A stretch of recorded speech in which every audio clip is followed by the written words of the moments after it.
Ko'p odamlar butun umrini shu siklda yashaydi. Ular maqsad qo'yadi va hayajonlanadi. Maqsad ustida taxminan bir hafta ishlaydi, balki 2, keyin tashlab qo'yadi. 6 oy o'tib yana o'sha maqsadni qo'yadi. Bir xil sikl, bir xil natija.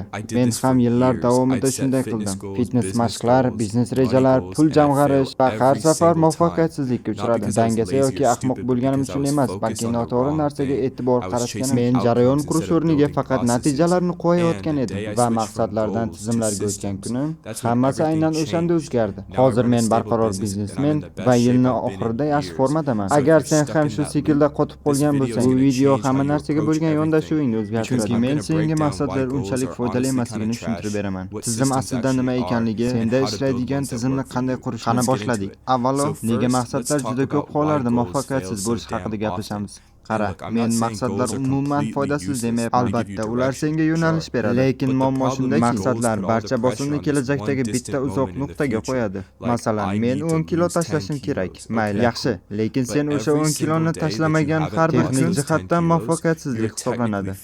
Har kuni taroziga chiqasan va raqamlarni yetarlicha o'zgarmagan, miyang buni muvaffaqiyatsizlik deb qabul qiladi. Bu esa juda charchatadi. Maqsadlar yana motivatsiyaga ham juda bog'liq. Motivatsiya sen ega bo'ladigan eng ishonchsiz do'stdir. Motivatsiya hamma narsa qiziq bo'lganda paydo bo'ladi. Hamma narsa yangi bo'lganda, zaldagi birinchi kuning selfisini qo'yganingda, lekin 2 hafta o'tib yomg'ir yog'ayotganda va charchaganingda va Netflixda yangi mavsum chiqqanida motivatsiya umuman yo'q bo'ladi. Yana bir tuzoq shuki, maqsadlar seni baxtni kechiktirishga majbur qiladi. O'ylab ko'r, agar maqsading 100 ming obunachiga yetish bo'lsa, sen aslida o'zingga shuni aytyapsan.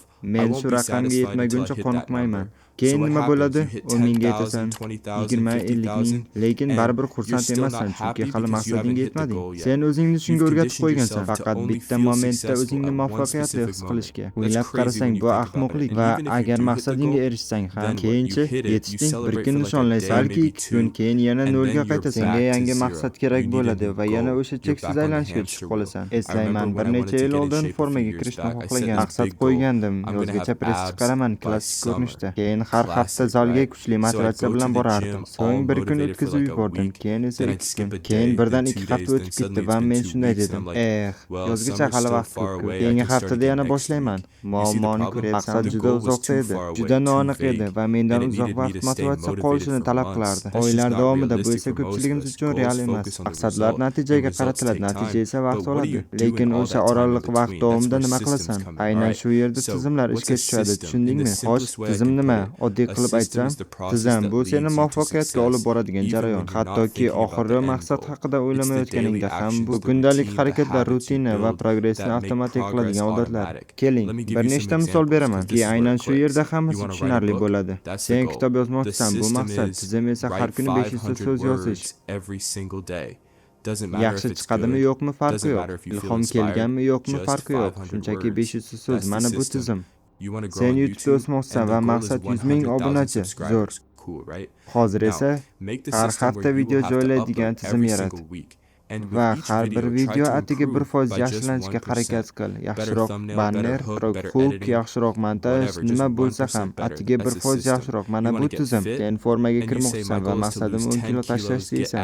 Press chiqarish yoki boshqa narsa. Tizim esa har kuni 30 daqiqa harakat qilish, zaldagi mashq, ko'chada yugurish yoki raqsga tushish. Farqi yo'q. Tizim shunchaki har kuni nima bo'lishidan qat'iy nazar 30 daqiqa harakat qilish. Farqni ko'ryapsanmi? Maqsad bu manzil. Tizim esa seni o'sha yerga olib boradigan vosita. Va eng zo'r joyi shuki, sen tizimga e'tibor qaratganingda maqsad o'zi hal bo'la boshlaydi. Sen natija haqida stress qilmay qo'yasan, chunki sen jarayonni boshqarish bilan bandsan. Qachonki kuchli tizim qurib unga amal qilsang, faqat sen quvadigan narsa bo'lmaydi. U shunchaki sodir bo'ladigan narsaga aylanadi. U muqarrar bo'lib qoladi. Sen motivatsiya yoki ideal sharoitga tayanmayapsan.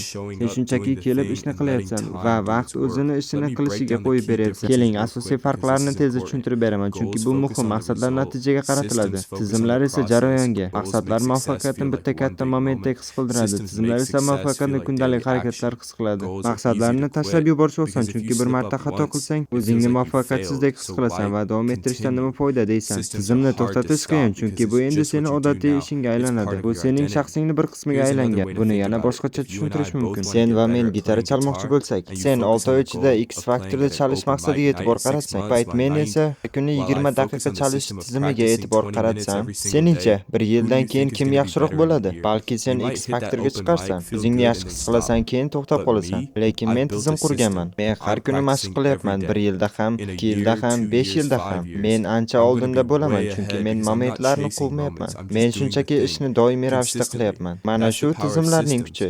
Tizim qurganingda muvaffaqiyat yo'l mahsulotga aylanadi. U qo'yadigan narsa bo'lmaydi, sen uni ovlamaysan. Sen shunchaki seni tabiiy ravishda o'sha natijaga olib boradigan tarzda yashayapsan. Xo'sh, senga ishlaydigan tizimni qanday qurish mumkin?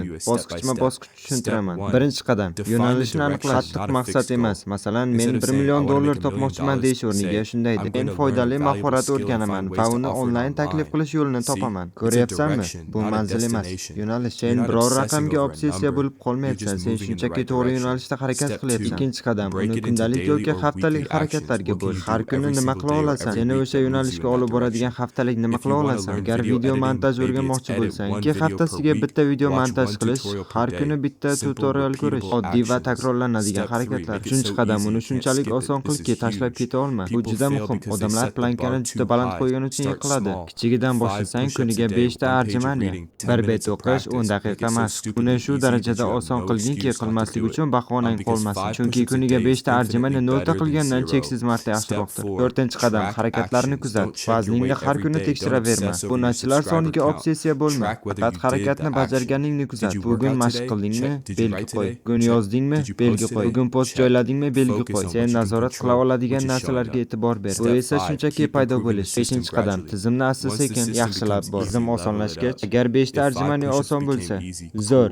Endi 10 ta qil. Agar 10 daqiqa mashq avtomatik bo'lib qolsa, uni 15 daqiqaga oshir. Tizim sen bilan birga o'sadi. Sen shunchaki ushlab turmayapsan. Buni kuchliroq tushuntirish uchun real misol beraman. James Clearni bilasanmi? Atom odatlar kitobini yozgan. O'sha kitob millionlab nusxada sotildi. Lekin gap shunchaki, u eng ko'p sotiladigan kitob yozishni maqsad qilib boshlamagan. Uning tizimi oddiy edi. Har dushanba va payshanba bitta maqola yozish. Bu shunchaki doimiy paydo bo'lib turardi. Chop etishda davom etardi, yaxshilab borardi. Vaqt o'tishi bilan bu tizim unga auditoriya yig'ib berdi. O'sha auditoriya kattalashdi va u keyin kitob yozdi. Asosiy narsa doimiy yozish edi. Kitob esa o'sha tizimning yon mahsuloti edi. U bu tizimni yillar davomida qilgan edi. Xuddi viral bo'ladigan youtuberlar kabi. Shunchaki har hafta video yuklab borgan. Yillar davomida ular tizimga e'tibor qaratgan. Video qil joylar. Yangisini yaxshilab bor va vaqt o'tishi bilan o'sha tizim yig'ilib bordi. Algoritm sezdi va auditoriya o'sa boshladi. Muvaffaqiyat muqarrar bo'lib chiqdi, chunki ular tashlamadi. Tizimlar shuni qiladi, ular yig'ilib boradi. Compound bo'ladi. Harakatlar vaqt o'tishi bilan doimiy bajarilganda, ichkaridan qaraganda imkonsiz ko'rinadigan natijalarga olib boradi. Lekin ichkaridan qaraganda bu shunchaki paydo bo'lish. Ishni qil, takrorla, qara. Shunda aytgan zavq hikoyalarini esla. Agar o'sha payt tizimga e'tibor qaratganimda, har kuni shunchaki zalga borib turish, hatto 20 daqiqa bo'lsa ham motivatsiya kerak bo'lmas edi. Xohlayapmanmi, yo'qmi degan hissiyot ham shart emas edi. Men shunchaki zalga boradigan odamga aylanib qolardim. Men sen uchun ham shuni xohlayman. Men seni maqsadlarni qo'yib, o'zingni muvaffaqiyatsiz qilishingni xohlamayman. Har safar xato qilganingda, men seni muvaffaqiyatingni muqarrar qiladigan tizimlar qurishingni xohlayman. Shuning uchun maqsadlarni quvma, tizimlar qur. Chunki tizimlar muvaffaqiyatni avtomatik qiladi. Ular bosimni olib tashlaydi. Ular har kuni progressni yaxshi his qildiradi. Endi bor, o'z tizimingni qur, lekin ketishdan oldin menga aytaman. Men bu videolarga ko'p vaqt va kuch sarflayman. Agar bu senga yoqsa, iltimos obuna bo'l. Bu bizga o'zini yaxshilashga harakat qilayotgan ko'proq odamlarga yetishiga yordam beradi, xuddi sen kabi.